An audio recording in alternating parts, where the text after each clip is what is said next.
پروت صاحب، مولانا صاحب کے بغیر تو باقی جتنی پولیٹیکل پارٹیز ہیں وہ تقریباً آلریڈی تحریک انصاف کے ساتھ کسی نہ کسی طور پہ انگیجڈ ہیں، تو پھر آپ سمجھتے ہیں کہ مولانا کے بغیر کوئی مؤثر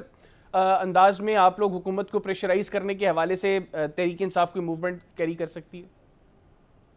یا حکومت بھی جس کا کوئی پریشر لے؟ مولانا صاحب کے بغیر جو ہے نا، پاکستان تحریک انصاف خود ایک بہت بڑی پارٹی ہے اور اس کا مرکز بڑا کمیٹڈ ہے۔ ماضی کے احتجاجوں میں انہوں نے مار بھی کھائی، گولیاں کھائی،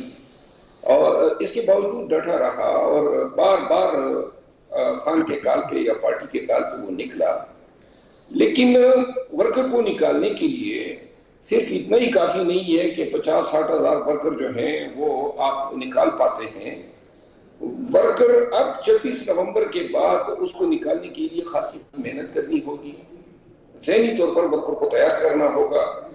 اور معاملات قیادت میں اپنے ہاتھ میں لینے ہوں گے تاکہ 26 نومبر جیسی صورتحال دوبارہ پیدا نہ ہو۔ ورکروں کو کنٹرول بھی کرنا ہوگا، اہداف کا تعین کرنا ہوگا، لیکن اس کے لیے جو پیرافرنیلیا درکار ہیں، یعنی موٹیویشن دینا، سوشل میڈیا کا استعمال کرنا، لاجسٹک کا بندوبست کرنا، فرائض جو ہیں یا ڈیوٹیاں جو ہیں وہ تفویض کرنا اور تقسیم کرنا، ابھی تک جو ہے پی ٹی آئی میں اس میں سے کسی بھی چیز پہ کام نہیں ہو رہا ہے۔ اور مجھے حیرت ہوگی کہ صرف تاریخ مقرر کر دینے سے جو ہے یہ توقع رکھنا کہ لوگ جوگ در جوگ نکلیں گے، یہ غلط ہوگا۔ 26 نومبر کے گولی چلانے کے بعد جو ہے اب کافی محنت درکار ہوگی، ذہن سازی کرنی ہوگی، لوگوں کو اس پہ قائل کرنا ہوگا کہ جو ان کا حق احتجاج ہے وہ کسی گن یا گولی کے زور پہ ان سے چھینا نہیں جا سکتا۔ لوگوں کی ہمت بھی بندانی ہے۔ ابھی تک 26 نومبر احتجاج کے ورکر گرفتار ہیں، گاڑیاں گمشدہ ہیں، اور خصوصاً ٹرانسپورٹر کی گاڑیاں، تو ایسی صورت میں ٹرانسپورٹ لاجسٹکس کے لیے بھی مسئلے مسائل پیش ہوں گے اور اس پہ ابھی تک کوئی کام شروع نہیں ہوا ہے۔ تو لہذا مختصر میں یہ کہہ سکتا ہوں کہ گرچہ میری دعائیں ان کے ساتھ ہیں، لیکن مجھے یہ احتجاج جو ہے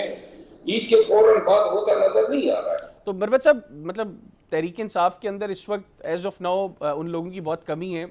جو ورکر کو ایموشنلی انگیج کریں، مطلب لاجسٹکس کا یہ ہونا، اب بہتر طریقے سے ورکر کو فیسیلیٹیٹ کرنا، یہ بڑی ضروری چیزیں ہیں، لیکن یہ شاید سیکنڈری امپورٹنٹ چیزیں ہیں۔ پرائمریلی تو ورکر کو نکالنا امپورٹنٹ ہے۔ اس کے لیے آپ نے جس موٹیویشن کا ذکر کیا، تحریک انصاف کا اگر ہم گزشتہ 1-1.5 سال کی سیاست کو دیکھیں تو بڑے کم لوگ ہیں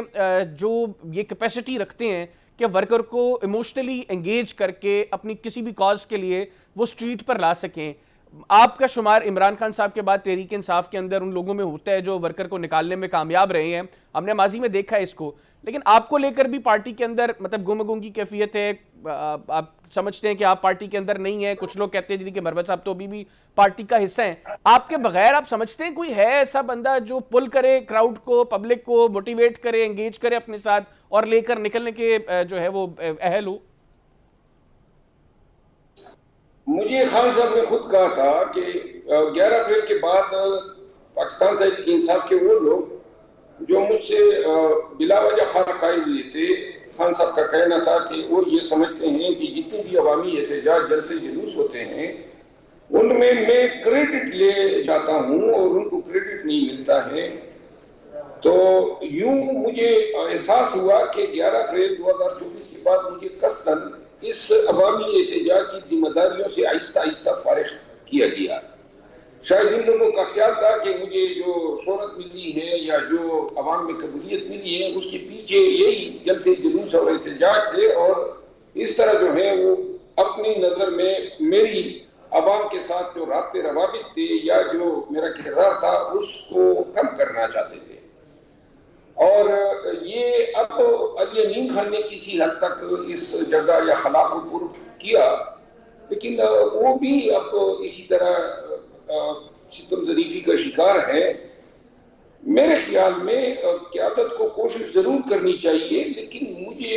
ایسی کوئی قوت پی ٹی آئی کے صفوں میں نظر نہیں آ رہی ہے جن کے لیے لوگ یہ اعتماد رکھیں کہ اگر ان کے ساتھ ہم نکلیں گے تو وہ ہمارے ساتھ ڈٹا تو رہیں گے۔ آپ نے علی امین صاحب کا جو ذکر کیا، آپ نے کہا وہ ستم ظریفی کا شکار ہے، وہ کس طرح ستم ظریفی کا شکار ہیں؟ وہ تو اس وقت چیف منسٹر ہیں خیبر پختونخوا کے۔ ابھی تک تو ہیں، اللہ کرے رہے ہیں، لیکن جو لوگ میرے پیچھے پڑے تھے، میرا خیال ہے اگر مجھے نہ نکالا جاتا تو میرے نکالے جانے نے تھوڑا سا وقت دے دیا ہے، کیونکہ پے در پے دوسرا وار کرنا شاید مناسب نہیں تھا، لیکن علی یمین خان جو ہے وہ بھی میں سمجھتا ہوں کہ حزب جو اقتدار ہیں پی ٹی آئی کے مقتدر حلقے ہیں ان کی گڈ بکس میں نہیں ہے. یعنی آپ سمجھتے ہیں کہ ودن پارٹی علی امین بھی اس وقت ٹارگٹ پہ ہیں، ان کو بھی ہٹایا جا سکتا ہے یا ان کو ہٹانے کی بھی کوشش کی جا رہی؟ جی میرا خیال ہے کہ عید کے بعد شاید علی امین پہ بھی کوشش ضرور ہوگی. اچھا، یہ بڑی سٹیٹمنٹ دی آپ نے. اچھا مروت صاحب، تھوڑی سی پولیٹیکل پولرائزیشن کی بات کریں. اس وقت میں آپ کا ایک انٹرویو سن رہا تھا، آپ نے اس انٹرویو کے اندر کہا کہ آپ کو نون لیگ اور پیپلز پارٹی کا ورکر سپورٹر وہ بھی ملتا ہے تو بڑے پیار سے ملتا ہے اور محبت کا اظہار کرتا ہے. گزشتہ چند سالوں میں ہم لوگ سیاسی طور پر جہاں پر آ کر کھڑے ہو گئے ہیں، آپ سمجھتے ہیں کہ تحریک انصاف کا ووٹر یا سپورٹر وہ پولیٹیکل اوپوننٹ کو اسی پیار اور محبت سے مل سکتا ہے جس کا اظہار آپ نے انٹرویو کے اندر کیا تھا؟ ضرور مل سکتا ہے، لیکن اس کے لیے یہی کردار اپنانا ہوگا کہ سیاسی مفادات سے بالاتر ہو کے اس لیڈر نے عوامی حقوق کی بات کرنی ہوگی، بلا تفریق، بلا کسی جنس کے، مسلک کے اور صوبائیت کے، اس نے پاکستانیت کی بات کرنی ہوگی. اور ہر وہ لیڈر چاہے وہ کسی بھی سیاسی پارٹی سے وابستہ ہو، انہوں نے بنیادی انسانی حقوق اور سپریمیسی اخلاق اس کی بات کرنی ہوگی. جو بھی ایسا شخص کرے گا، میرا خیال ہے کہ پاکستانی ایسے لوگوں کو پسند کرتے ہیں اور پھر وہاں پہ سیاسی وابستگیاں مانی نہیں رہتی ہے.